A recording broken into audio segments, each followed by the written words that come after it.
Pessoal, vamos começar então? Bom dia. Bom dia.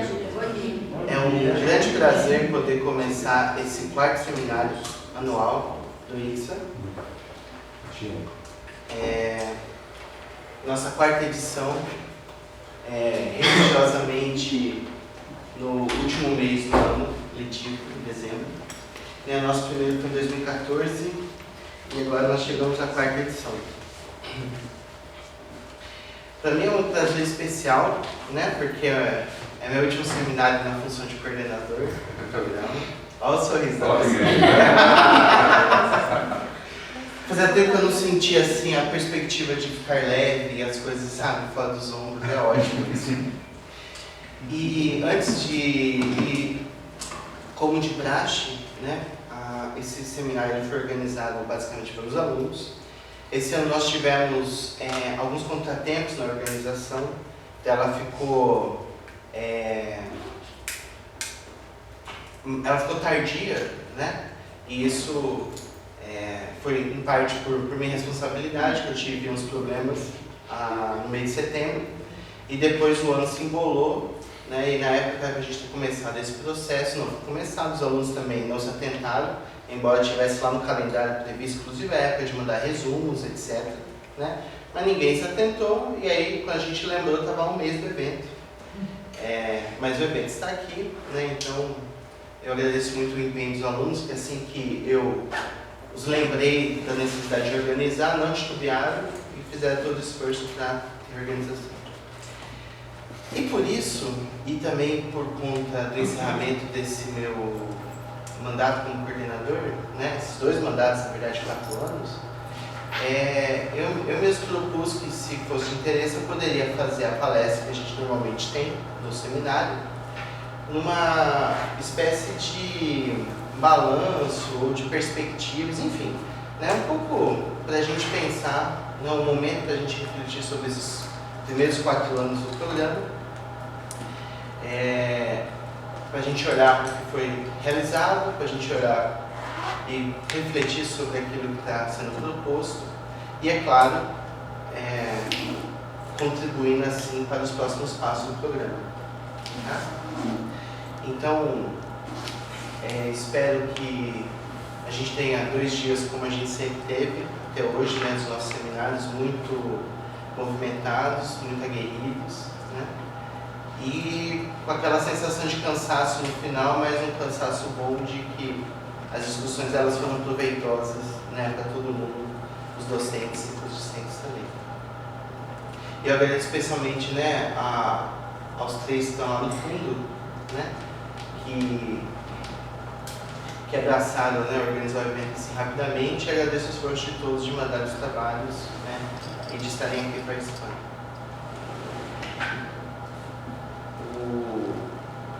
A gente sabe que 3 puxam, mas a gente tem, a organização é muito maior, né?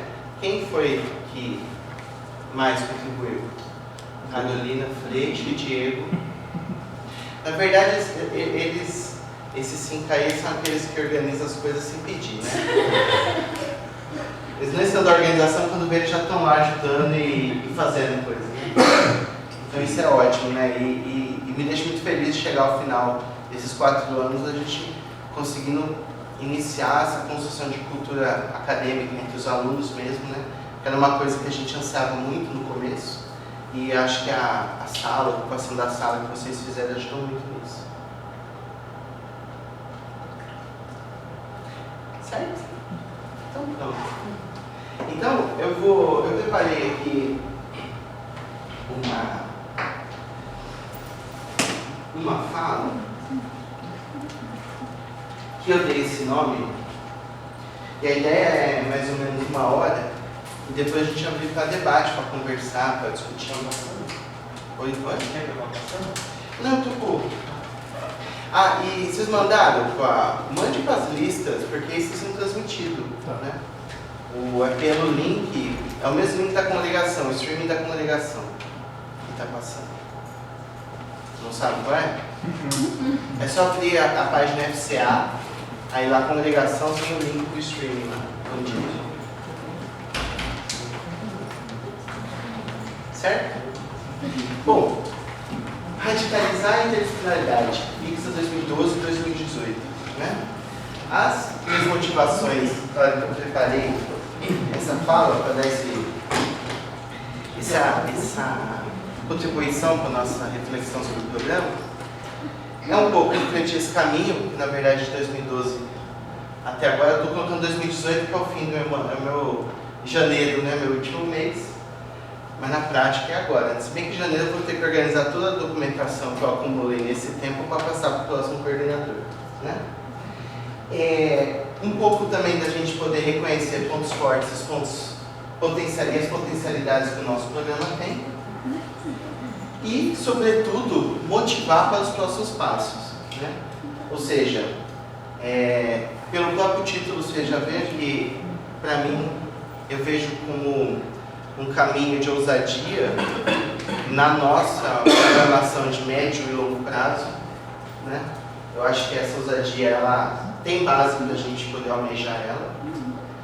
E também, claro, a partir das suas potencialidades que o nosso programa ele apresenta. Mas para começar, eu queria colocar essas 3 perguntas, que eu acho que para muitos essas perguntas elas ressoam, né, com muita força. Por que pensar em pesquisas interdisciplinares? Para que fazer pesquisas interdisciplinares? Como conceber e realizar pesquisas interdisciplinares? A gente tem uma série de possibilidades de respostas a essas perguntas, né? Que passam desde uma motivação existencial quase, né? Passa, às vezes, por desencaixe, ou seja, quando a gente não se vê em outras propostas. Passa, às vezes, pela rejeição que se recebe em ambientes disciplinares. Né? Ou também pode passar por explicações mais macroestruturais, né? De otimização de recursos, otimização na própria estrutura universitária, e que se desenha, ao invés de uma universidade com 30 departamentos, cada um com 20 docentes disciplinares, você desenha uma faculdade com 100 docentes, 100 departamentos. Né? E que você não configura nenhuma... Você potencializa é um ponto de vista já, né? Ou você otimiza esses docentes em direção a determinado conjunto de atividades. Eu acho que essas perguntas, cada um de nós deve sempre nos fazer, e elas fundamentam com certeza a maneira como nós nos colocamos, né, nesse desafio de fazer. Eu não vou tentar responder, evidentemente, essas perguntas. Acho que essas perguntas são perguntas quase que teleológicas, né? Mas eu vou tentar reconstituir um pouco como que o mestrado ele se propôs, nesses anos iniciais, se posicionando em relação a essas grandes perguntas, tá bom? E vou tentar voltar a elas depois.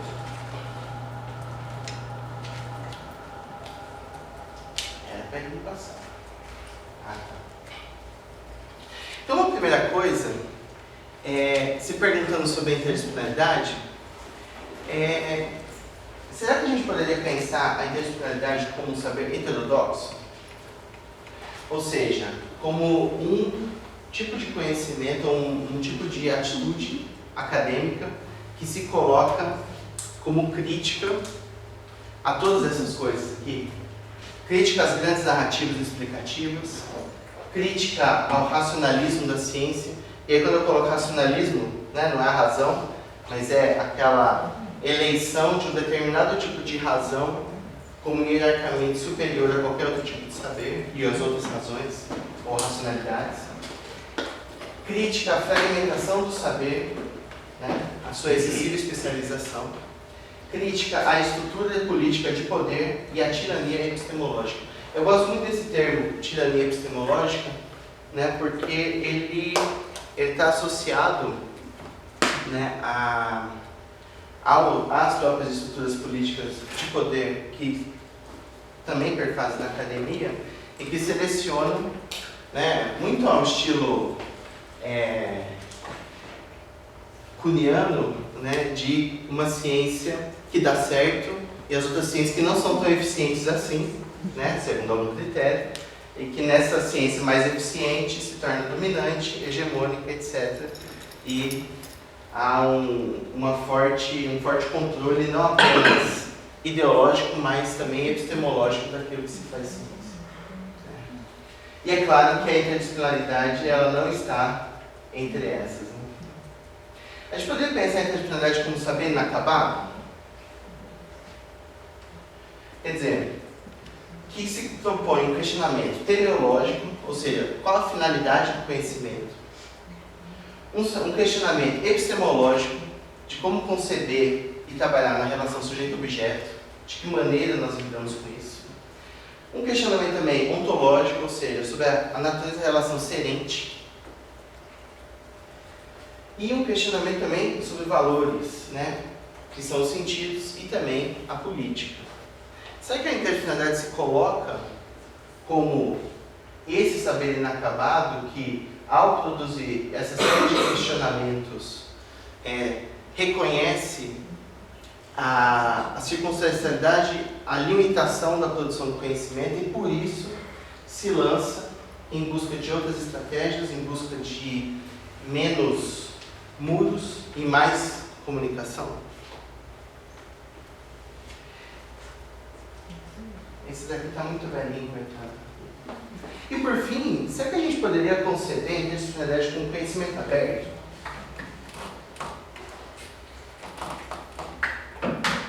Aquele tipo de conhecimento que nos demanda invenção ou inventividade, nos demanda comunicação, diálogo, nos demanda interpretação, ou seja, não a prova ou demonstração, mas demanda um esforço interpretativo, de posicionamento, inclusive político, e uma necessidade, uma demanda por conexão. E aí não é só o diálogo e a comunicação entre os sujeitos, né, os pesquisadores, os campos de conhecimento, mas também uma necessidade de conectar-se, de estabelecer essas pontes nessas diferentes esferas que envolvem essa atividade acadêmica. Essas três, né, saber heterodoxo, saber inacabado e conhecimento aberto, eu penso que elas são, eles não estão necessariamente colocados como sinônimos ou como componentes do que seria um conhecimento interdisciplinar ou a interdisciplinaridade. Porém, me parece que, sobretudo no momento que nós estamos, no contexto teórico, político e social que nós vivemos, eu enxergo aqui um dos caminhos, uma das potencialidades que eu pelo menos vejo no trabalho interdisciplinar e no pensamento interdisciplinar. E eu queria colocar para vocês, para o meu contexto, para eu poder chegar, né, como é que isso tem a ver com o ICSA, né, e tem a ver com essa realidade que nós estamos vivendo. Né? Eu sou um jovem quase puro. Eu brinco porque de todos os docentes do programa, apenas 2 têm a mesma área de formação na graduação e na pós-graduação. O digníssimo professor Mauro Simões e eu. O que é uma desvantagem nesse contexto, certo? E isso é uma das coisas mais interessantes do nosso contexto de constituição da ciência. Né? Então, eu ser geógrafo na graduação e no doutorado, o Mauro ser filósofo desde criancinha, nesse contexto aqui, nos faz estar em desvantagem. Né? Desvantagem, entendo, no sentido de que todos os outros docentes transitaram entre graduação, mestrado e doutorado por áreas diferentes. Eu digo quase puro porque, de fato, a minha formação em geografia ela não tem nada de canônica ou tradicional.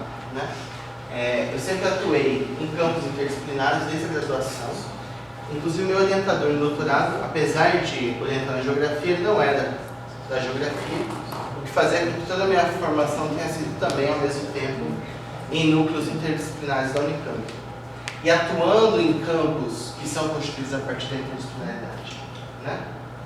Agora, algo que tem desde a minha formação é uma preocupação, o que fez com que essa minha relação durante o doutorado, por exemplo, e culminou com a minha escolha pela FCA, né, como local de trabalho, envolve uma formação que, pela preocupação epistemológica ontológica, me colocou sempre para além da disciplina.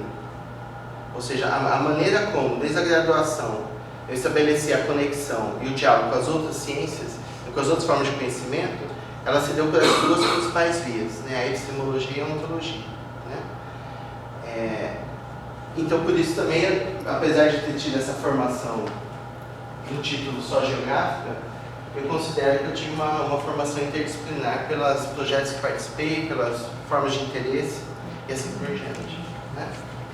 E uma outra coisa que sempre teve presente comigo é uma insatisfação com as limitações impostas pela ciência moderna. Que limitações? Para a gente não ficar no vazio. Eu vou desistir disso aqui. Pegando parênteses, quais limitações? De só poder perguntar aquilo que sua disciplina sabe perguntar, né? Isso para mim é axiológico da forma de conformação das ciências modernas, né? Eu pergunto o que se refere ao objeto da minha ciência. Eu não pergunto o que não for. Então, vocês não vivem essa realidade, né? Mas quem está num programa disciplinar, como os jogos, por exemplo, recebe aquela perguntinha: mas qual é a sua pergunta geográfica? A Luísa tem. Qual a sua pergunta demográfica? Eu estou querendo entender a migração. Não. Migração é migração, mas qual a sua pergunta demográfica? Né? Ou seja, qual é uma forma específica de realizar a pergunta que se refere ao objeto. Objeto que define a ciência, né? Embora os demógrafos, na verdade, vão pela técnica que define a ciência. Não posso falar que está gravando, né? Ô, Heitor, tem que editar essa parte depois. Ao vivo. Já era. Mas é isso, as disciplinas nos colocam esse limite. Eu só posso perguntar. E quando você chega para o seu professor e fala que quer trabalhar com algo diferente do que a sua disciplina já previu, não, isso daí é de tal ciência, isso é daquela outra ciência, isso não é da ciência que você trabalha. Só pode investigar aquilo que já se sabe. Isso é fantástico, né? Quem já elaborou projeto para a FAPESP? Para elaborar projeto para a FAPESP, você tem que dizer onde você vai chegar. E você tem que dizer isso baseado em bibliografia. Ou seja, você já tem que só pode estudar o que já é estudado, né? Isso também não pode. Depois o Brito vê lá, não me dá mais nenhum projeto, né? Mas é que o FAPESP é um exemplo, mas isso a gente faz o tempo todo. A gente avalia um projeto assim. A gente avalia qual a viabilidade. Como é que a gente avalia a viabilidade? Pelo caminho já pisado. Então, é meio tautológico, né? A gente só pode ir aonde a gente já foi, não é? Só podemos falar um único idioma, né? Ou disciplinar. Né? Então, quem convive no ambiente interdisciplinar ou no ambiente de interação com outras disciplinas tem um outro tipo de relação com a própria linguagem, da forma de expressar, né, o conhecimento. Quem só vive no ambiente disciplinar é igual aqueles... fica restrito, vira um dialeto, não é? Eu me lembro de ter ido num evento de fenomenologia, e aí quando você vai, aí tem aquelas piadas que só quem estuda aquilo entende, não é? Eu não consigo agora reproduzir as piadas, mas enfim, também não ia adiantar nada. Então a gente só pode falar um idioma. Então se você chega e elabora uma determinada leitura de algo, utilizando outros conceitos ou outra maneira de conceber as coisas, você é trazido para... Você é cobrado de que você não está usando o jargão. Na verdade, está falando, você não está usando o idioma correto, né? Eu tenho um aluno que agora faz doutorado comigo, que ele tentou antes entrar na antropologia por 3 anos, eu acho. E aí no último teste que ele fez, aí a banca disse assim para ele, olha, você sabe o que você está falando, mas nós não vamos te aprovar. Por quê? Eles não têm jargão. O que ele estava dizendo, na verdade, é você não sabe falar como antropólogo. Né? Ou seja, você compreende as coisas não pelo olhar da antropologia, embora você esteja usando os autores da antropologia. Isso não responder a perguntas da própria disciplina. Isso me incomoda profundamente porque, e as questões do nosso tempo e da nossa circunstância? É aquelas questões que estão próximas de nós, que estão reclamando, ou não precisa ser próximas, mas que estão colocadas hoje, que precisam ser enfrentadas. Eu vou partir da disciplina sempre para me dizer o que eu posso fazer? Então, essas limitações que a forma de conformação da ciência moderna acabou contribuindo para nos colocar, não é só isso, claro que muito mais, compõem o conjunto de coisas que me leva a ter muita simpatia e buscar ambientes interdisciplinares ou ambientes em que a gente possa trabalhar para além daquelas limitações. E aí o que acontece? Aí em 2011 eu vim para a Faculdade de Ciências Aplicadas, né, no finalzinho de 2011, e cheguei aqui bem no momento, né, alguns já estavam aqui, como a Marta, a Sandra, outros estavam chegando junto, como o Mauro. Eu entrei para o NGC, na época NBGC, e a gente estava na época de reformulação dele, né, que foi, para quem foi aluno há mais tempo, aquela mudança de aquelas 8 disciplinas básicas que eram obrigatórias, que elas foram criadas as 2 de fundamentos, as específicas, e tirou a obrigatoriedade da maioria delas. Né? Isso foi pensado junto, gente, na época, com, tá acabando a bateria, esse é o problema. Isso foi pensado junto com a articulação do Centro de Ciências de Humanas e Sociais Aplicadas, que é a composição do centro de pesquisa, né? Que não era composto apenas por professores do NGC, e também uma projeção do IPSA. Naquele momento, né, era o momento de pensar e discutir, e pensar, digamos assim, como é que vai estruturar essas diferentes missões a partir do NGC. Então se pensou a reestruturação do NGC, a formação do CHS e um projeto futuro de pós-graduação, que estava amarrado exatamente a essas 2 composições, agora tem que aqui, né? Essas 2 estruturas anteriores, então graduação, pesquisa e pós-graduação. E qual era a situação ali no começo de 2012? Nós éramos 8 docentes do NGC, 5 professores de outras áreas que tinham relação direta com o NBGC, inclusive que tinham ministrado disciplinas NC, né, como a Sandra, a Marta, o Carlos Itulain, a Adriana Vinha, etc. E 2 novos professores de GPP que tinham entrado também naquela mesma começo de 2012. Né? Só que, assim, e aí quais foram algumas das decisões que, olhando para esse quadro, foram tomadas? Bom, primeiro que nós não apenas não tínhamos como, mas não queríamos eleger uma temática do mestrado, que é o tradicional na composição de um programa de pós-graduação interdisciplinar, né? Eu já vou problematizar as coisas do tradicional. E a escolha pelo modo de fazer, porque imagine nesse cenário, vocês conhecem os docentes, né? Como é que a gente elege um tema? Mas não é só porque não dá para eleger o tema, gente, é porque eleger o tema significaria que a gente não estava dando a reverberação daquilo que a estrutura da FCA havia nos colocado. Quer dizer, a gente poderia tomar a seguinte atitude: bom, esse monte de docente entrou aqui para trabalhar com coisas diferentes, ou seja, eles não entraram aqui para estar juntos no plano de pós-graduação, não foi esse planejamento na contratação. A gente podia olhar para isso e falar, olha, isso nunca vai dar certo, então, né, desistamos. O que nós fizemos foi olhar para o que aquilo nos trazia de possibilidade, já que a forma de contratação está coerente com a estrutura da FCA e com a lógica e o papel do NGC na articulação com outras áreas dentro da própria FCA, do programa pedagógico da FCA. Né? Então, para nós, era fundamental a gente colocar a interdisciplinaridade no centro articulador do mestrado, ou dessa proposta que a gente imaginava. E para isso, já que não era o tema, nós sentimos que a gente tinha que dar um passo atrás. Como que um passo atrás?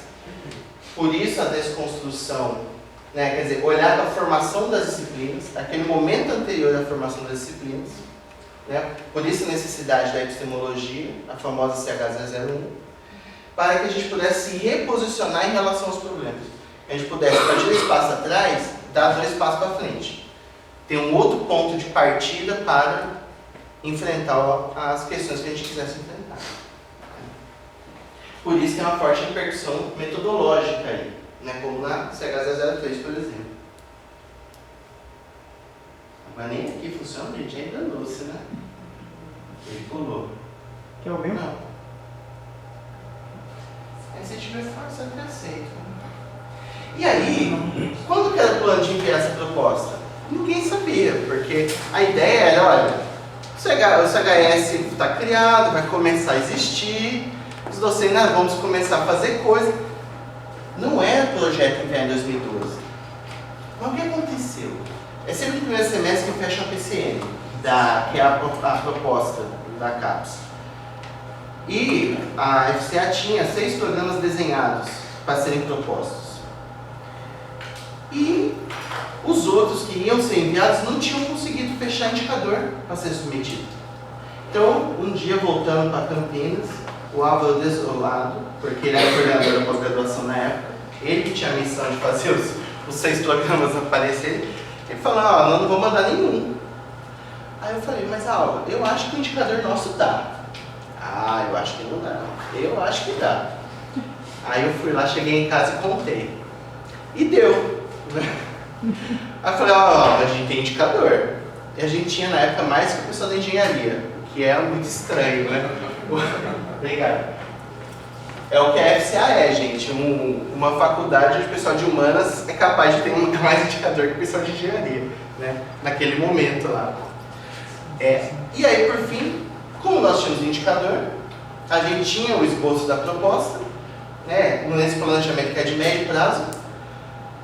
Aí foi decidir, a FCA decidiu que ia mandar a nossa proposta, em 2012, né? Vocês estão fazendo a conta, né? Em 2012 ainda. Aí o que aconteceu? Se eu souber... aqui. Não. Então nós tivemos a primeira proposta do mestrado ainda em 2012. E ela foi recusada. O que foi ótimo, né? Porque nós mandamos, como eu disse, um pouco tempo de elaboração. E aí, qual foi a principal sintoma da crítica? Que eles não entendiam a nossa proposta. Eles não entendiam a nossa proposta. Eles diziam que como é que vocês propõem um mestrado que são 2 grandes áreas? Ciências humanas e sociais aplicadas. Então eles pensam em CNPq, sabe a estrutura do CNPq? Grandes áreas, né? E eles não conseguiam entender não ter um tema. Eles não conseguiam entender não ter um tema comum. E aí o que nós fizemos? Para a segunda proposta do outro ano. E não foi criticado coisas dos indicadores, etc. Então nós chamamos o Pascucci, que era o coordenador da área na época da CAPES, para vir a FCA nos conhecer, ver que a gente não era insano e estava propondo uma coisa que não tinha sentido nenhum. Porque, gente, isso é uma coisa muito importante de entender. A nossa proposta, ela faz muito sentido quando você olha ela junto com a FCA. Fora, em outro contexto, ela provavelmente não teria sustentação. Ela só pode acontecer porque ela está na FCA, né? Então, por isso que quando a pessoa vem e conhece o projeto da FCA como um todo, o nosso mestrado deixa de ser uma maluquice sem pé nem cabeça, né? E ele se mostra, na verdade, muito coerente com a proposta que é a FCA. Se a gente potencializa aquilo que a própria FCA constituiu. E a outra coisa foi, né, havia uma demanda dos professores de política pública, né? E aí nós colocamos na área de concentração política pública como uma forma de, na proposta, no desenho da proposta, mostrar um pouco o sentido para onde a gente estaria direcionado.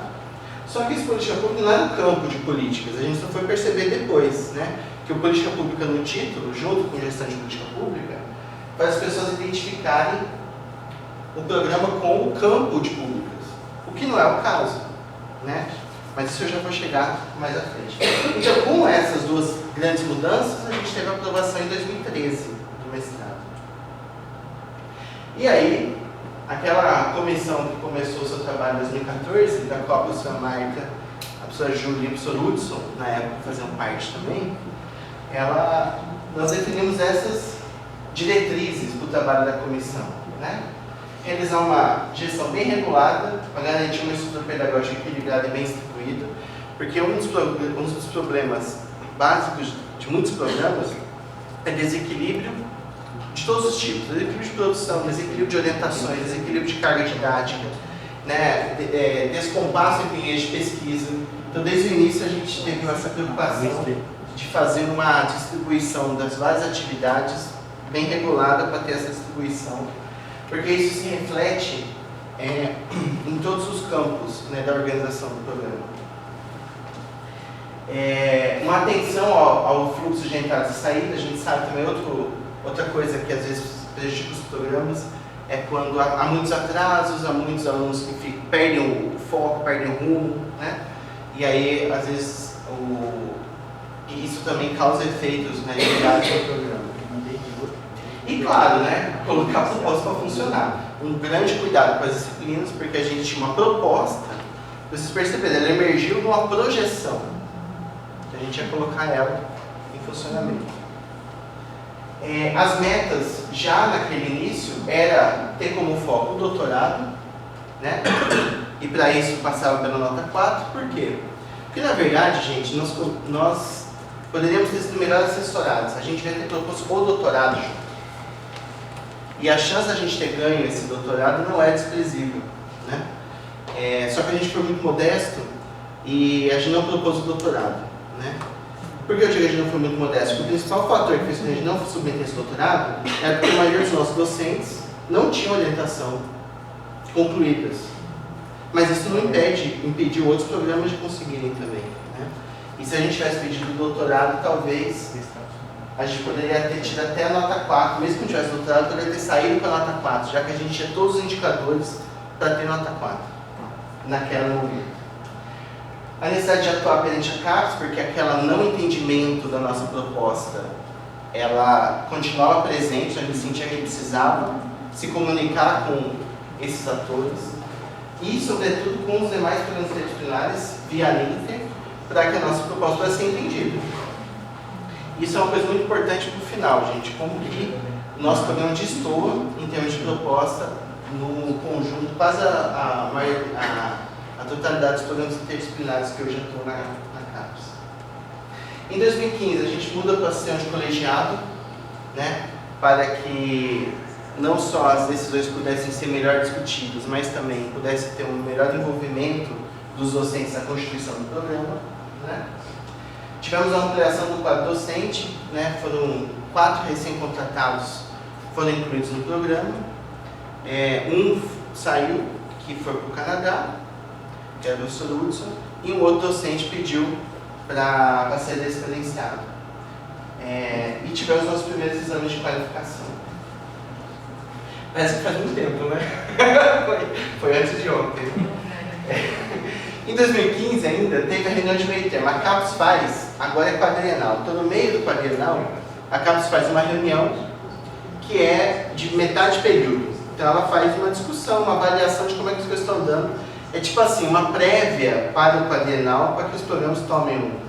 Sabe, se você está meio assim, vê que o buraco está lá, que você precisa fazer algumas coisas, né? A qualificação da CAPES. É mais ou menos isso. Muito bom, eu vou botar um gato no telhado, é uma qualificação. E aí eu voltei de lá absurdado, eu voltei de lá enlouquecido, né? Porque a plataforma Sucupira é um demônio do negócio, né? É um negócio assim, de outro mundo. A tendência de construir quadros de tudo. Ó, pra vocês terem só uma ideia, eu participei, fizeram, a área interdisciplinar são 300 e poucos programas. Aí nós fizemos GTs para discutir avaliação qualis livro, qualis eventos, qualis produção técnica e qualis periódica. Aí eu fui para qualis livros. Você sabe quantas pessoas tinham? Tinham 70 pessoas na sala, né? Que discussão que você faz? E aí, assim, qual que é a tendência que estava se discutindo lá? É fazer qualis para tudo isso que eu estou falando. Vocês têm ideia do volume que é isso? Ó, qualis livros. Sabe quantos livros e capítulos de livro tiver na área interdisciplinar no último quadriênio? Mais de 6.000. Sabe como que se faz o qualis livros?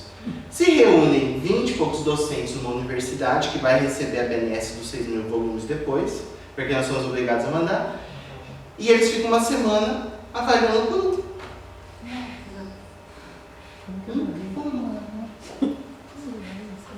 E aí você olha assim e fala, não, esse aqui, assim, porque você sabe que artigo A1 é o melhor, né?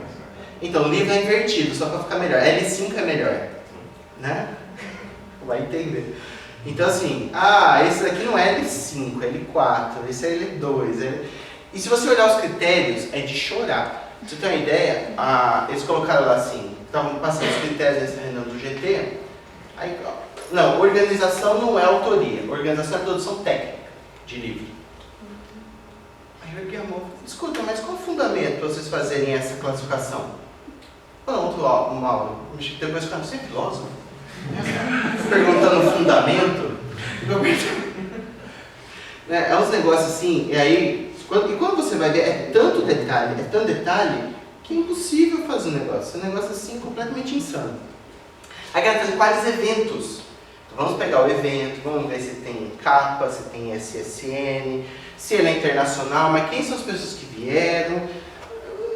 Uns negócios assim que... Eu voltei lá muito doido, porque eu sabia que a gente não tinha estrutura institucional para o preenchimento disso. E a gente não estava preparado para atender isso. Isso daqui, gente, alguns colegas me relatam que fica 3, 4 docentes trabalhando 2, 3 meses do ano para preencher. É um negócio que... Enfim. Mas outras coisas eu trouxe de lá também, né? Uma necessidade de ajustar as linhas de pesquisa e a centralidade dos laboratórios. Quer dizer, eu voltei de lá convencido de que a gente precisava fazer alguns ajustes e centralizar a organização das nossas linhas de pesquisa via laboratórios. Por quê? Porque na área interdisciplinar é muito fundamental a questão da articulação, né? Uma coisa que para os programas disciplinares não tem a menor importância, porque cada um continua fazendo a sua vida e vai bem, né? Mas o interdisciplinar, se não tem a integração, se isso não está evidente, a centralização das atividades do programa, isso é muito difícil da gente construir o programa, né? O amadurecimento do projeto pedagógico, né? Alguns ajustes que foram feitos em relação a isso. Em 2016, a gente tem as primeiras defesas e o envio da nossa proposta de doutorado, que foi negada. E dessa vez não teve nenhuma crítica à proposta. Aliás, eu esqueci de colocar um slide sobre isso. A proposta de doutorado, gente, é basicamente a seguinte. Se no mestrado a gente afirma que a gente não quer estudar a interdisciplinaridade em si, nós estamos promovendo um modo de fazer, né, que não está preso às disciplinas. No doutorado, a proposta é não. Um doutor que vai sair do nosso programa, ele precisa ser um pesquisador atuante no campo das pesquisas interdisciplinares, ou seja, as disciplinas que a gente propôs, elas envolvem estudar os estudos interdisciplinares e que a gente vai dar contributos teóricos e metodológicos interdisciplinares. Essa é basicamente a proposta, né? O mestrado sem esse foco na Inter, quer dizer, a Inter não é um foco na Inter, não como campo de estudos, nem como formação. Mas no doutorado teria essa perspectiva de formar doutores que vão contribuir teórico-metodologicamente para propostas interdisciplinares, né? Só que o nosso problema em 2016 foi a produção docente, tanto em problemas de quantidade mesmo, né, ou muito baixas, quanto problemas de participação dos docentes em outros programas, né? O que para a interdisciplinar é um problema, porque a tradição é que os programas interdisciplinares sejam os secundários dos docentes, o que não é o nosso caso, mas aí a gente tem que desenhar para eles entenderem isso. E se reforçou aquela discussão sobre a mudança na área de concentração, que a gente precisaria pensar em um outro termo que mantenha esse sentido social que nós queremos, que é o foco do mestrado, mas que não remeta a um campo específico. Porque se você ver todas as disciplinas nossas, as matérias, os cursos, a gente descaracteriza qualquer campo ou disciplinaridade. O único que ficou foi políticas públicas, que é um campo, né? Então, por isso, a gente ainda não chegou muito a qual termo colocar, porque não adianta fazer com pressa, trocar 6 por meia dúzia, tira um e coloca outro que dá o mesmo efeito, mas isso está em pauta ainda para a gente tentar. E uma intensificação da ação junto à Ninter.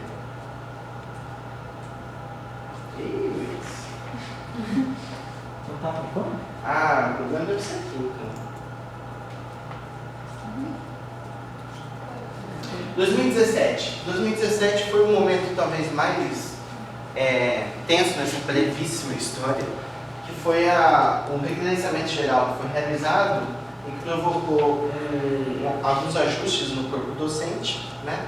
A gente teve, dos 17 docentes, alguns foram para colaboradores, né?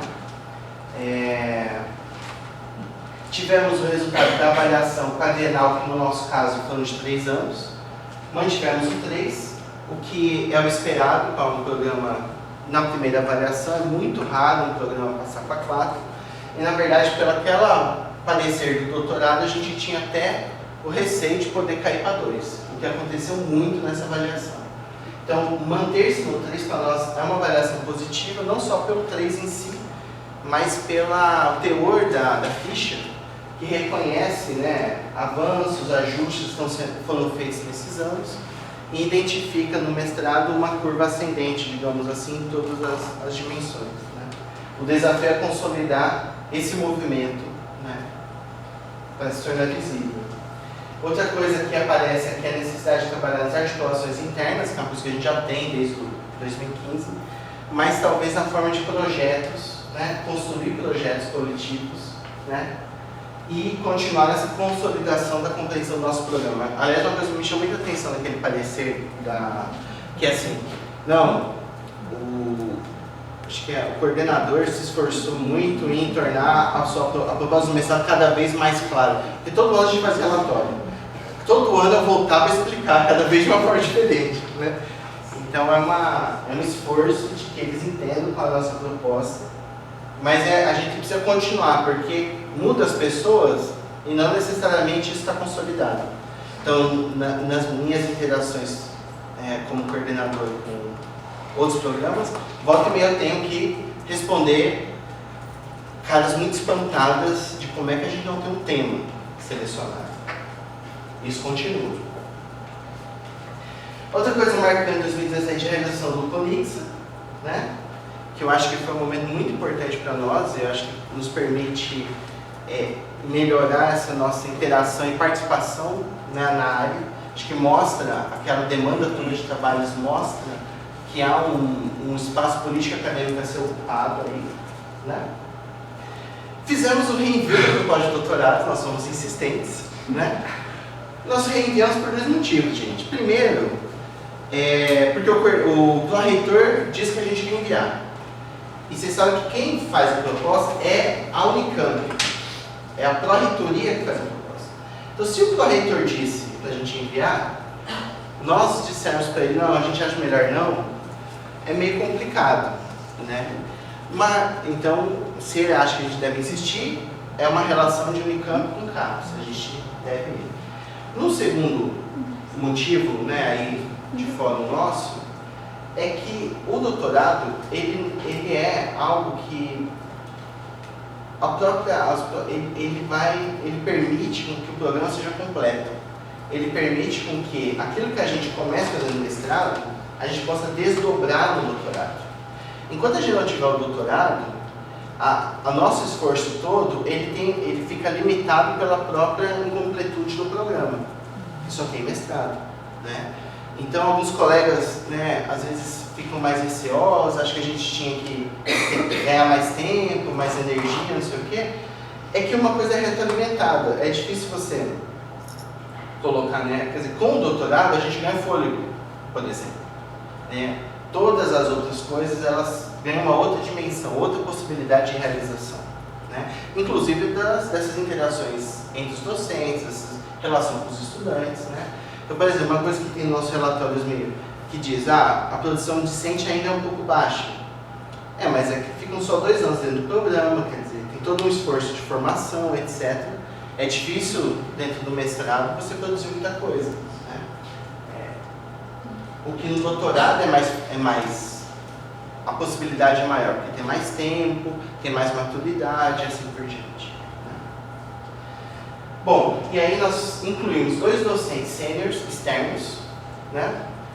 A professora, enfim, isso não vem ao caso, mas são um professor para cada linha, para ajudar tanto com a sua experiência com o programa, mas também com a discussão em si.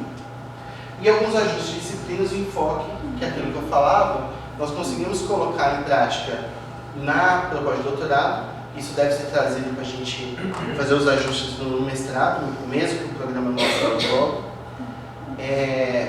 Embora a gente ainda não tenha achado um outro termo para a área de concentração, a gente conseguiu resolver nas disciplinas e no texto do mestrado essa dubiedade do campo de públicas aparecendo. Né? Tá.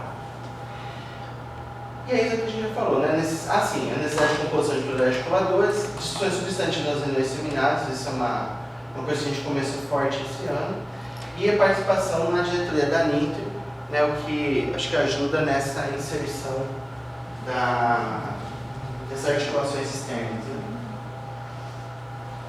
E aí, gente, eu queria marcar isso, né? Quais os desafios nesse processo de implantação? Claro que cada um vai poder falar outros, né? Mas a gente não pode perder de vista que éramos docentes que estavam trabalhando juntos há pouquíssimo tempo. Então veja, em 2012, desses professores do mestrado, eu acho que 5 ou 4 entraram naquele ano, 2012. Né? Outros 4 entraram em 2015. E outros, uns 4, que estavam aqui desde 2009. Mas também muito focados, né, assoberbados com a graduação, etc. Então, é um grupo de docentes que trabalham há pouco tempo. E cada um vem com a sua própria trajetória, né, que nos levou aos nossos doutorados, nos levou à atuação em campos específicos, né? E também com docentes que a maioria está em início de carreira. Quer dizer, a cada dia mais esse início de carreira fica para trás, a desculpa não vale mais, né? Mas, digamos assim, ainda somos docentes que a maior parte que doutorou-se em menos de 10 anos. Né?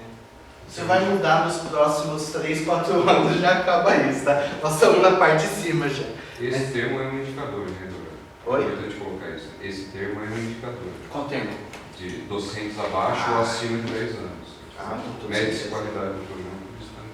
Porque uma das coisas interessantes é que quanto mais o tempo passa, mais se espera, se gera expectativas, né?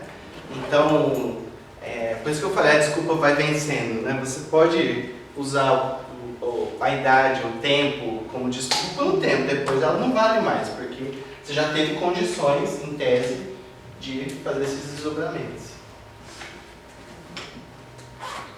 Agora, por outro lado, eu vejo muitas situações potenciais desse corpo docente. Né?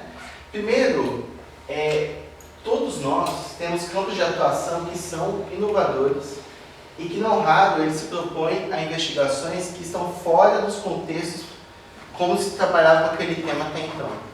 Né? Isso nós já fizemos seminários, né, no CHS, em outras oportunidades. Acho que, se não todos os docentes, eles atuam muito dessa maneira. Quer dizer, dando contributos inovadores nessas áreas e que, não raro, são encontros, essas áreas de atuação são encontros de campos diferentes ou promovem, né, essa articulação de campos. Né? Possuem formação interdisciplinar, fora o Mauro e eu, né, que somos as ovelhas negras, e a própria estrutura da FCA e da nossa atuação, ela depende, ou ela se constitui muito nas formas de articulação. As situações problemáticas, né? Como nós temos justamente, você vê que as coisas tudo tem dois lados, né? Como a gente tem atuação em campos específicos, muitos de nós já têm constituído um caminho, ou a maioria ou a totalidade, um caminho nesses campos. Né? E esses campos, gente, notem, eles são interdisciplinares na constituição do campo. Mas a partir do momento que o campo é constituído, aquela atuação, aquele campo, ele passa a reproduzir os mesmos vícios das disciplinas. Aqueles que eu coloquei lá nos meus incômodos lá do início. Pressupõe como se pergunta, pressupõe como se responde, só pode perguntar o que está dentro do campo, e assim por diante. Então, se ao mesmo tempo, lá no início, nós fomos para esses campos, e era interdisciplinar e bacana, depois que se consolida, a gente passa a reproduzir. E aí a gente tem dificuldade de dar esse passo, né? Às vezes tem essa dificuldade justamente pela consolidação que a gente tem nessas nossas áreas de atuação. Por outro lado, as demandas externas da própria FCA nos puxam para todos os lados, né? O que faz com que torne difícil consolidar o ICSA como esse centro principal de atuação. E qual é o problema disso, gente? É que um programa interdisciplinar depende disso. Quanto mais articulação a gente promove via ICSA, mais forte o programa fica. Né? E a composição inicial dos docentes? Nós éramos 15, 14 permanentes e um docente colaborador. Né?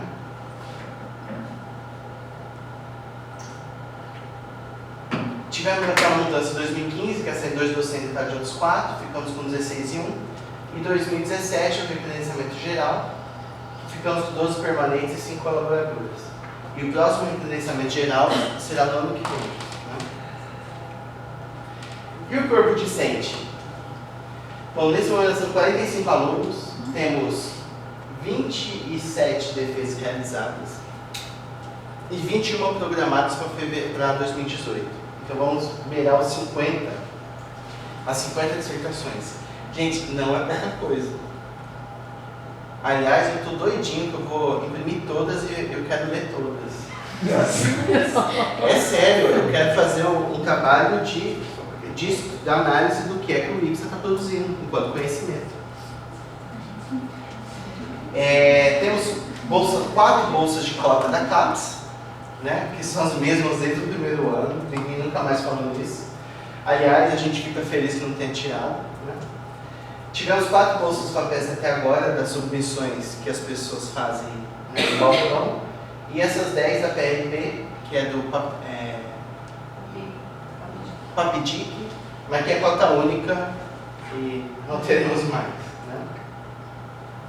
Isso daqui para mim é interessantíssimo. Não sei se vocês já viram esse gráfico ou não, mas eu atualizei com 2017, não com essa nova turma, tá, gente? Isso daqui, ó, pouquíssimos programas têm, mesmo os interdisciplinares. Discentes que são das 4 áreas, das 4 grandes áreas do conhecimento. Né? Na verdade, também poucos têm nossa composição docente, que também são das 4 grandes áreas. Né? E aí vocês vejam como que prevalência de algumas, né? As exatas foram as últimas a chegar e a gente quer que cada vez cheguem mais. Né? Estão enxergando ou não? Os nomes? E aí quando você faz um gráfico de pizza, né? A sociedade aplicada, essas 3 aqui estão mais ou menos equilibradas em número, né? E essa daqui é que ainda está um pouco menor em relação às outras. Mas olha quantas formações distintas. Né? E eu acho, eu devia ter colocado outro slide antes desse. Né? Tá, eu vou pular então, depois eu volto para o desafio. E eu acho que essa diversidade de formações é uma das maiores potencialidades que o nosso programa tem. Então a gente conseguir trabalhar bem com essa diversidade de formações que procuram o ICSA é fundamental. Né? Não só pelas formações, mas pelas origens distintas das pessoas também. Então, quanto mais diversidade, a gente nota que a qualidade, o alcance das discussões em sala, dos temas das dissertações, das preocupações, elas se multiplicam, né? E nos trazem desafios, e nos trazem questões que nos provocam e provocam o programa para frente. Né? Isso também contribui muito com a multiplicidade temática, que a CAPES, muitas vezes, alguns pareceres querem dizer que é a nossa fraqueza, e eu insisto que é a nossa riqueza. A multiplicidade temática é um dos traços do nosso programa. Então, quando eu tenho que explicar para algumas pessoas Mas se eu quiser entrar lá, eu estava conversando com uma professora de Curitiba esse dia, mas se eu quiser entrar lá e trabalhar com não sei o que, eu posso? Pode.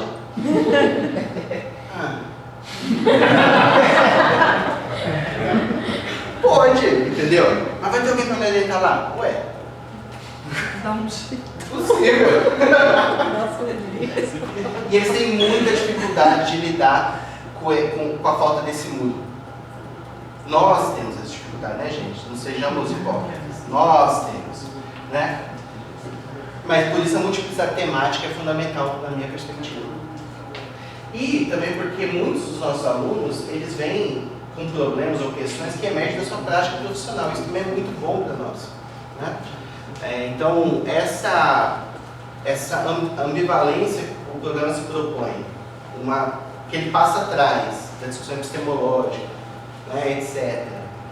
Mas, ao mesmo tempo, está voltado para questões socialmente relevantes, isso dá um jogo e uma vivacidade ao programa que poucos programas conseguem lidar, que é difícil, mas que eu acho que está no coração da nossa proposta, né?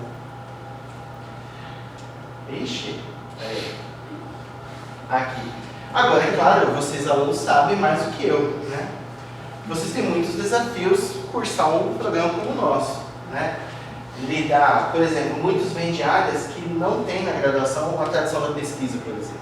Não fizeram ciência científica, ou o próprio tipo de formação não tem uma ênfase na questão da metodologia científica, etc.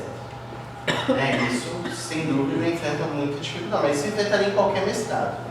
Diga-se a verdade. Lidar com as duas frentes, né? A problematização e o enfrentamento das questões. Normalmente, vocês têm prevalência ou preferência por um dos dois lados, e aí você fica naquele primeiro semestre, CH001 e 2, assim, gosta na quarta, não gosta muito na quinta, ou o contrário. Não gosta muito na quarta e gosta na quinta, né? Se sente contemplado de um lado e se sente desafiado pelo outro. Eu acho isso muito saudável, né? Do que a gente escolher um dos dois lados. Construção metodológica interdisciplinar, é claro que isso aí é a dor de cabeça de todo mundo, né? E que não tem uma receita, não tem um manual que vai ser escrito, né, de como fazer interdisciplinaridade no ICSA. Lidar com a desconstrução e a multireferencialidade dos docentes, eu acho que a desconstrução vocês estão já de letra, né?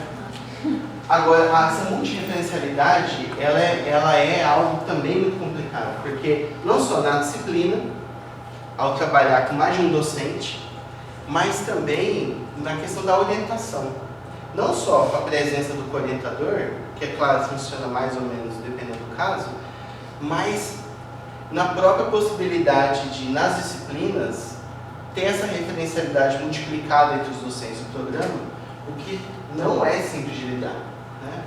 Então, alguns eu sei que tinham vontade de trocar de orientador, mas não tem coragem, porque ele me aceitou, né? Eu vou fazer isso com ele, né? Ou com ela, né? Eu acho que vocês deviam ter mais coragem, sinceramente, né? Por outro lado, você pode resolver de várias formas, né? Não é um problema trabalhar com a coorientação mais forte, não é um problema ter essas presenças das pessoas na banca, e que não é só o orientador, a orientadora que é a guia, né? A mestra, a luz iluminadora do seu caminho. Então isso também eu acho que é difícil de lidar, mas também eu acho saudável. O baixo apoio financeiro, nosso programa, coitado, né? Não consegue nem fornecer bolsa, nem dar o apoio amplo à participação de vocês em eventos. Isso é claro que hoje é muito difícil, porque obriga a maioria a ter atividades que deem retorno financeiro e que, evidentemente, compete com o tempo dedicado às dissertações. E, nesse caso todo, conseguir fazer produção acadêmica, né, nessas condições todas. Estou acabando, viu, gente? Então eu queria voltar a essas perguntas, né? Por que pensar em pesquisas interdisciplinares? Para que fazer pesquisas interdisciplinares? Como pensar em fazer pesquisas interdisciplinares? Agora pensando aqui, onde nós estamos, né? Nisso que é isso que nos coloca juntos aqui, que é esse programa ICSA. Eu acho que eu queria marcar 2 momentos importantes. O primeiro que a gente poderia colocar lá nos anos 90, que é a institucionalização dos estudos interdisciplinares no Brasil. A gente sabe que interdisciplinaridade você consegue rastrear esforços de diálogos interdisciplinas por muito na história da ciência, em outras épocas que não a ciência moderna e tudo mais. Mas nos focando aqui naquele que está mais próximo de nós temos esse momento aqui que é crucial, que é quando vários esforços interdisciplinares eles conseguem galgar a institucionalização. E isso se materializa em área da CAPES. Vocês vejam, gente, que continua sendo a única agência de fomento nacional que tem uma área interdisciplinar de verdade. CNPq não tem, e você sabe como funciona a da FAPESP, né? A FAPESP tem lá, você vai submeter projeto, você pode escolher multidisciplinar. Aí você acha que vai cair, imagina o escaninho, né? Que você acha que vai cair num comitê interdisciplinar. Não, ele cai numa triagem que vai escolher para qual comitê manda. Ou seja, o pior dos mundos, porque você nem escolhe, né? Cai lá no balsão das almas e alguém decide para onde vai, né? Ou seja, a única instituição que tem uma área interdisciplinar, mal ou bem, é a CAPES. E isso foi consolidado nos anos 90, e isso está amarrado com associações científicas interdisciplinares, está associado com revistas, todas temáticas, certo? E nesse esforço de conseguir se institucionalizar, a estratégia foi delimitar um tema comum para a constituição de novo campo. Essa é a tônica, né? Quer dizer, é a solução que eles arrumaram para conseguir convencer, né, de que havia algum tipo de legitimidade no que eles estavam fazendo. E a gente tem vários campos, né, de atuação interdisciplinar que se consolidaram com sua institucionalidade ou reverberaram muito a partir de lá. Esse tema, com certeza, vocês têm em mente vários outros campos, né, que aconteceu isso também. O momento que a gente vive hoje, para mim, é um outro momento, né? Quer dizer, nos anos 2000 isso se consolida de tal forma que a gente pode dizer que houve uma disciplinarização da interdisciplinaridade no Brasil. Ou seja, aquilo que eu já comentei antes, né? Aqueles campos passam a se comportar como disciplinas. E, inclusive, por que nós tivemos tanta dificuldade para ser entendido na área interdisciplinar? Porque eles já têm um modelo do que é um programa interdisciplinar. E o nosso programa não é desse modelo. Né?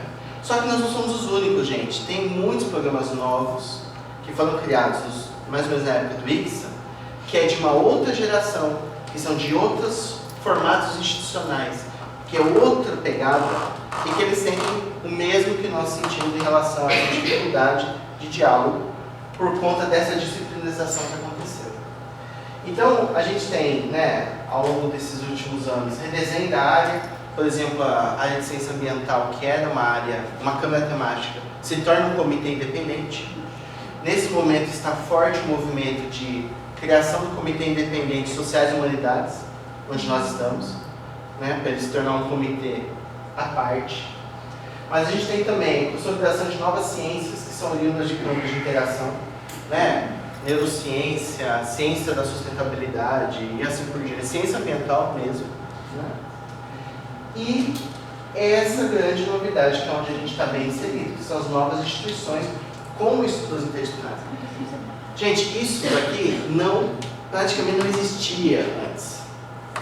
Toda a dificuldade de construir um programa interdisciplinar, qualquer centro, agenda interdisciplinar, esbarrava nos departamentos. Esbarrava, né? Que você tinha que juntar pessoas de oriundos de vários lugares para formar aqui esse programa. E o programa que não tem nem lugar. Não tem lugar mesmo, né? Fisicamente e tudo mais. E são esses os grandes programas. E o nosso, ele está nesse novo cenário. Que são instituições nos quais, se a gente tentar fazer um programa disciplinado aqui na FCA, aí é que nós vamos ter problema. Aí é que vai ser difícil. Imagina o Mauro fazendo um programa sobre um mestrado em filosofia. Coitado, ia ter que me chamar. Olha a situação. E aí não quer conseguir a aprovação, entendeu? Então, essa é a situação. Nós estamos em outro cenário e essas novas instituições nos colocam essas outras potencialidades. Então, por isso que, para mim, né, a minha perspectiva, a grande potência, o que se apresenta para nós é uma radicalização da interdisciplinaridade. Porque penso que o ICSA propõe algo que era o que todo mundo queria fazer, só que não tinha condições de realizar, justamente por conta desse contexto todo, né? Quer dizer, uma interdisciplinaridade mais radical, sem tema definido, que não constitui um campo, aquele estilo Bourdieu, um campo que permanece, mas constitui um campo na ação da pesquisa e que se desfaz logo em seguida. E que nos permite interagir em campos diferentes, em momentos diferentes, de acordo com os processos de investigação que a gente esteja fazendo. Então, quer dizer, esse campo não precisa continuar aberto para sempre, como é a maneira de constituição da ciência moderna. Se eu vou construir um campo, eu tenho que continuar a abrir, eu tenho que manter ele aberto, eu tenho que colocar regras, eu tenho que colocar cerca, né? E aí eu tenho que ficar dentro dele, gente, preso, porque eu não posso transitar, porque eu abri o negócio e tenho que ficar lá, né? E aí por isso que eu penso que nessa radicalização, a interdisciplinaridade no aberto seria a própria abertura que a pesquisa constitui, é esse tópico de atuação, né? Algo que o Boaventura, por exemplo, chama de ecologia de saberes, né? Então o aberto é possibilidade, mas ele é também a vulnerabilidade. Por isso que, perante as outras disciplinas, eles olham para nós com aquele ar de fragilidade, nós somos mais frágeis. E nós somos mais frágeis do ponto de vista deles, né? Mas é justamente essa fugacidade que nos dá maior fluidez, né? Então, para terminar, eu queria terminar com os nossos pontos fortes, né? A estrutura, a fundação do mestrado é interdisciplinar do ponto de vista da instituição da formação dos docentes. Esse é o principal programa do corpo docente, mesmo que a gente esteja em outros programas, nossa atuação nos outros é secundária. O corpo docente diversificado, ou seja, de todas as áreas.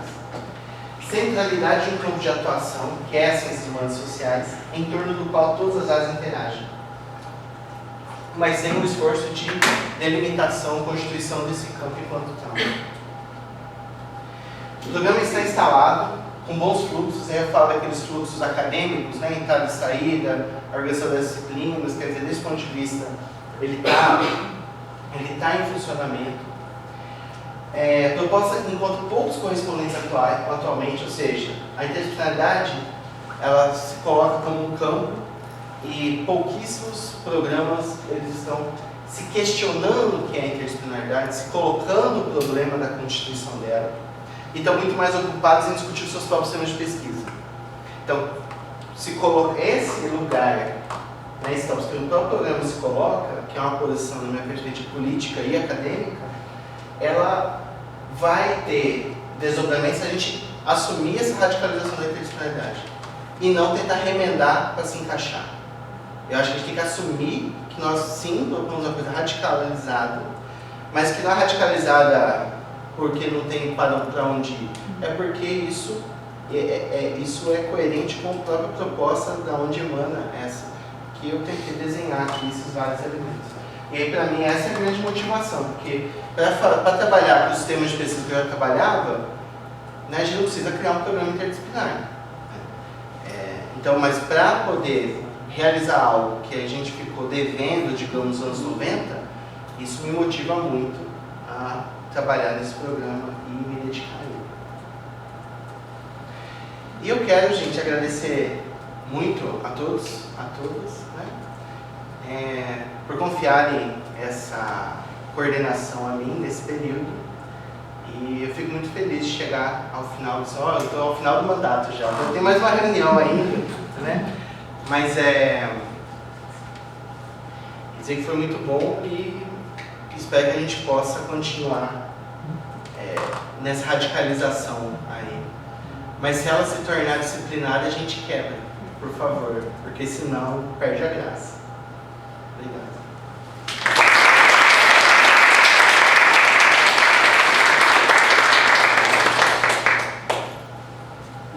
E aí, segundo o que os meninos definiram, a gente teria espaço para debate, discussão, perguntas, questões, reflexões. Eduardo, a coisa do tema seria um tema, por exemplo, no ambiente de sociedade, políticas públicas, é isso? Isso. Ou desenvolvimento regional, estudos de gênero. Quer dizer, pessoas de formações diferentes se juntam para discutir essa mesma temática, essa mesma problemática. Que é o padrão, né? A gente tem muitos exemplos de problemas. Inclusive alguns que nem vão para a interdisciplinar, né? Como os outros aqui da FCA, só o nosso está na área interdisciplinar. Mas se você olhar, todos eles são de constituição interdisciplinar, né? É isso.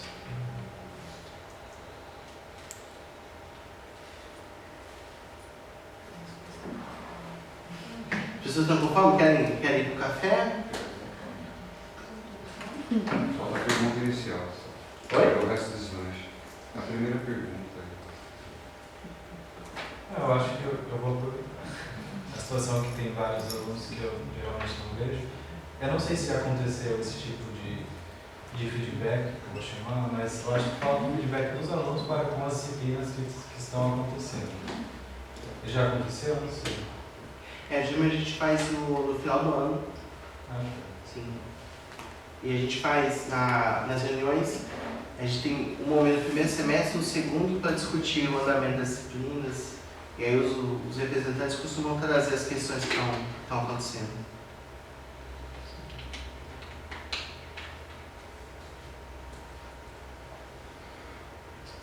Cadê o cri-cri-cri? Tem que colocar. Peraí.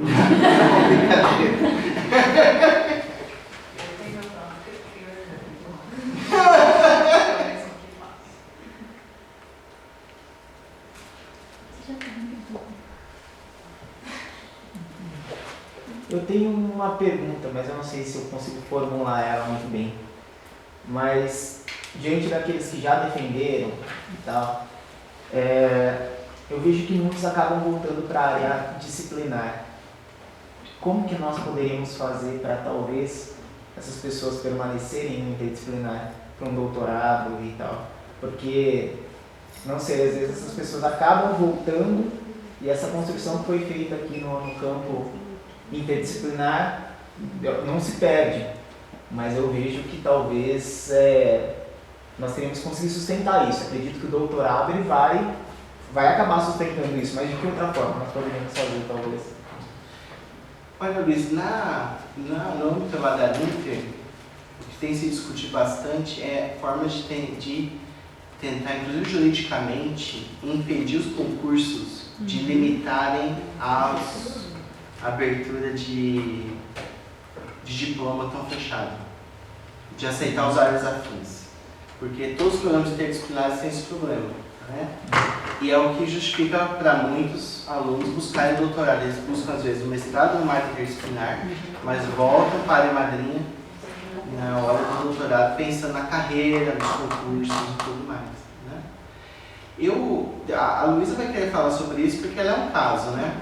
Mas o que eu vejo, eu converso muito com os alunos que saem também e vou acompanhando para onde que eles estão indo. Eu sinto que alguns, que eu diria que é uma minoria, mas tem vários alunos que fazem o nosso mestrado, mas nunca se sentem confortáveis com ele. Então eles desejam ardentemente voltar para a sua área disciplinar, né? Então eu acho que isso acontece bastante. Tem bastante pessoas que, assim como os docentes da FCA, entram aqui e depois prestam outro concurso e querem ir para departamento trabalhar, né, que se sente melhor, assim. E eu acho que a gente não tem que fazer nada quanto a isso. As pessoas têm que, cada um tem que escolher o caminho que acha mais proveitoso, né? Quanto a outra coisa mais estrutural, o doutorado eu acho que teria uma resposta imediata.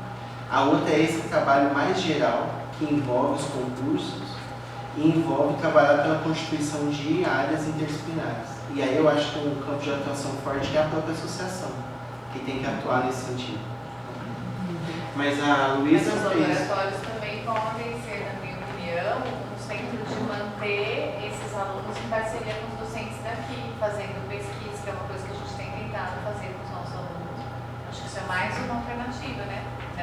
tá lá, aquela questão assim, nossa.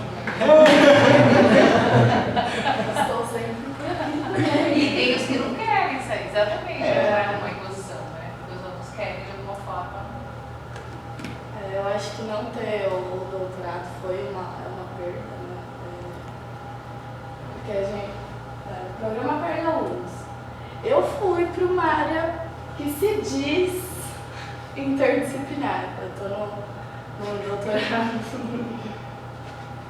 da demografia, então são várias áreas do conhecimento, mas é muito complicado. Você abre muito, e daí você tem que responder qual que é a sua questão demográfica no seu projeto. Isso é muito difícil, eu acho que é mais difícil fazer esse retorno do que expandir, sabe? Mas eu acho que daí cada um vai buscar o que quer e o projeto que quer desenvolver também, né? Que eu acho que isso conta muito. E também o que a Sandra falou, eu acho que eu não quis me distanciar, porque aqui foi muito bom. Então, enquanto eu puder continuar, estaremos aqui. Eu acho que isso é muito interessante, né? Porque não é porque já usa doutorado em determinada disciplina que você vai também atuar nessa disciplina daquele mesmo jeito, né? Então, essa construção de redes que vão além da formação é fundamental, acho que é uma boa saída, sim. Mas é um problema, com toda certeza. Muitos não continuam, né? Agora eu tenho, por exemplo, é isso que eu queria dizer, eu acho que a maioria dos que entraram em doutorado doutorados interdisciplinares. Dos nossos ex-alunos por enquanto, são poucos ainda, né, gente? Mas entraram em doutorados interdisciplinares. Falar de educação, agora por exemplo, o Thiago Marques foi para economia. Alguém se espanta? Não, né? Mas veja, a Flávia não foi para psicologia, ela foi para Exato. educação. Que é o mesmo caso da Luísa. O Rafael Bastos foi lá para aquele interdisciplinar da UFPA, desenvolvimento e sustentabilidade, né? Desenvolvimento sustentável e... eu não lembro o nome agora.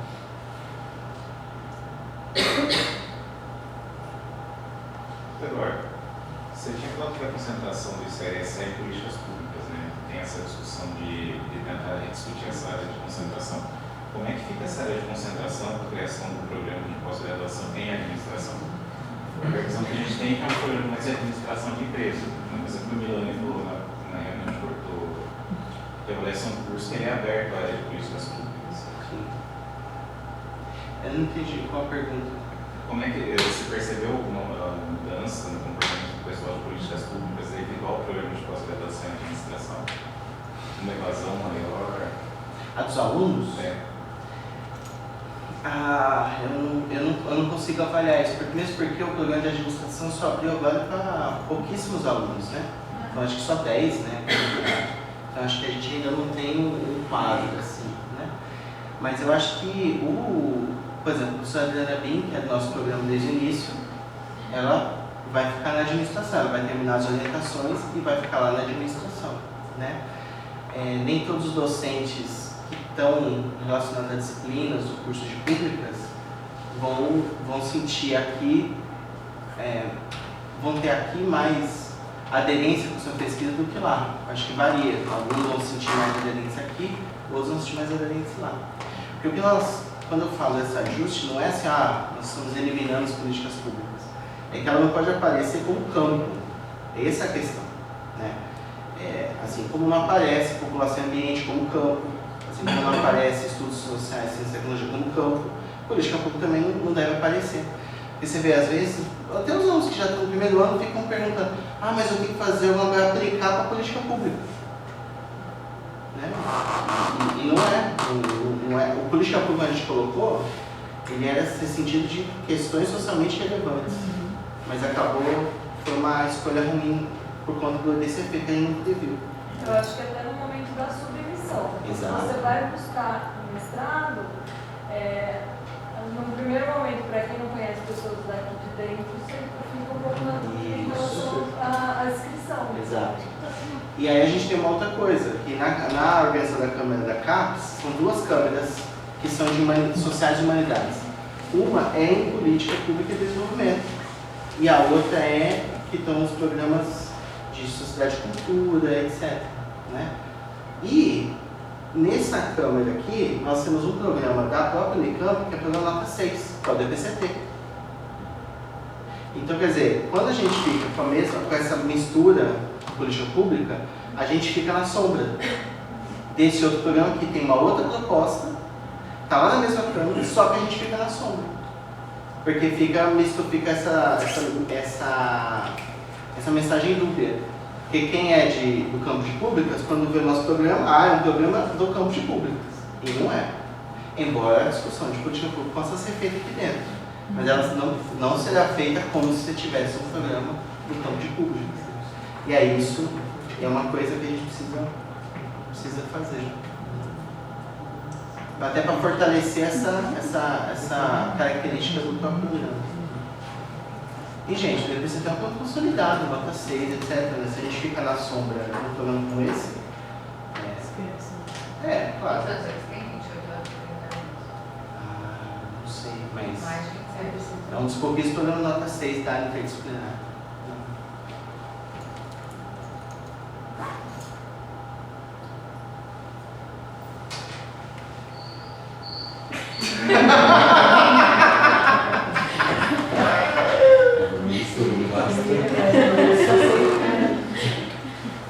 Eduardo.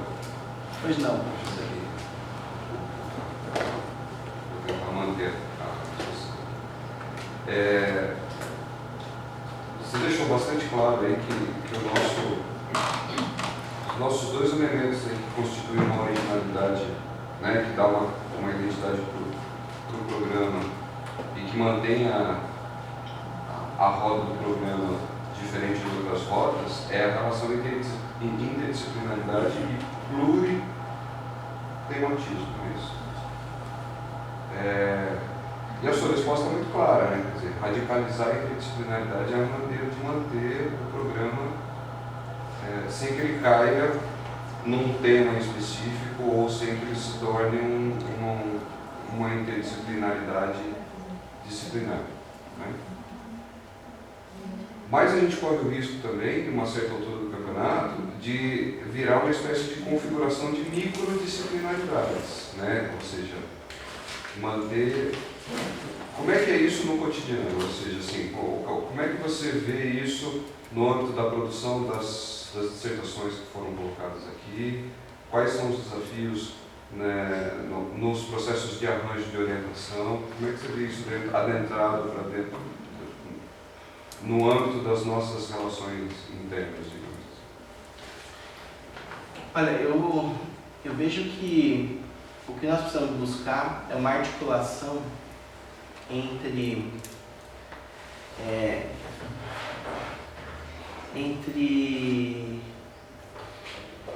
uma consolidação e uma abertura o tempo todo. Então, por exemplo, quando fala, precisamos organizar projetos, ou precisamos favorecer a coorientação, ou a ministrar disciplinas em conjunto, tudo isso são estratégias de nos fazer estar uns com os outros e que nesse estar uns com os outros surjam coisas que não estão prontas. O importante é que esse estar uns com os outros não se estabilize. Né? Então, de um lado, eu preciso fortalecer grupos de pesquisa, é verdade.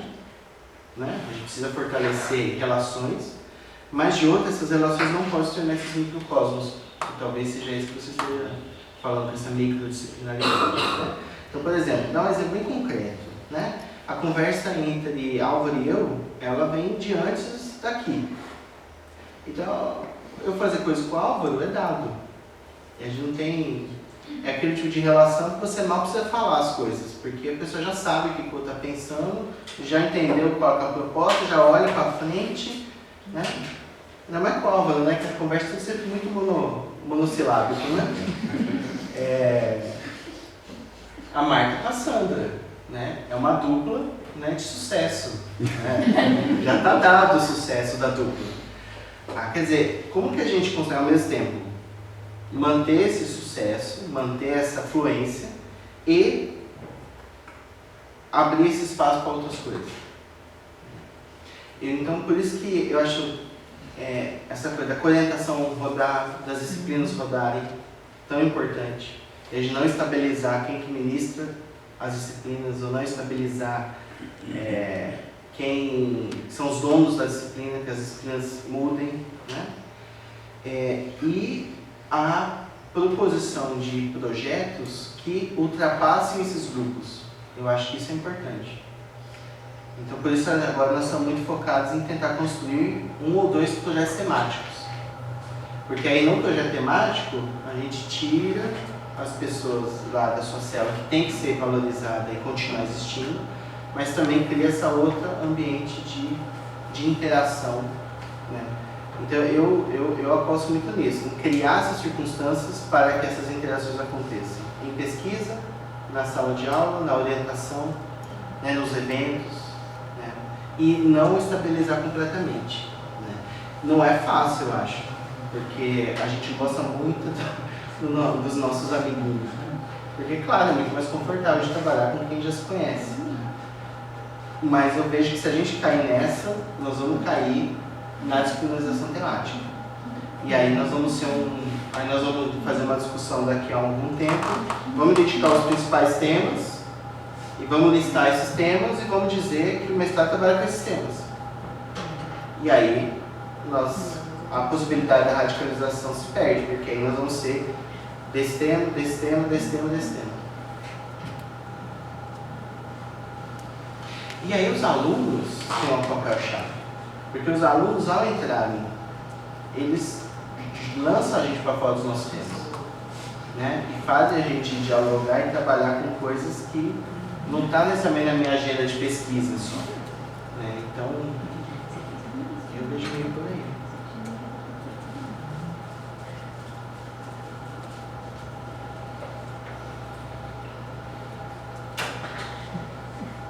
Acho que a fome está prevalecendo, irmão.